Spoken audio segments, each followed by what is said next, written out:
Those raising the Palestinian flag, where were you when ISIS was launched in the name of Islam and beheaded tens of thousands of Arabs in Libya, Syria, and Iraq? Why didn't you take it to the streets and raise their flags and condemn the terror and call for a ceasefire? Where were you when Arab dictators and terrorists killed hundreds of thousands of Arabs in Syria and Libya? Why didn't you take it to the streets then and raise the Syrian and Libyan flags and condemn the terror and call for a ceasefire? Where were you in the last decade when Saudi Arabia, backed by other Arab countries, killed and starved out more than 400,000 Yemenis, my country? I didn't see any of you take to the streets or raise the Yemeni flag or condemn the terror or call for a ceasefire. This calls for some self-reflection.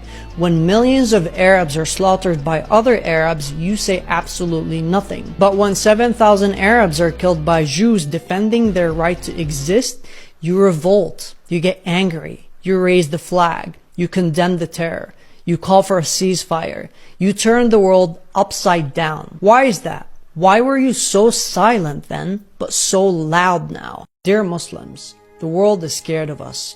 The world is laughing at us.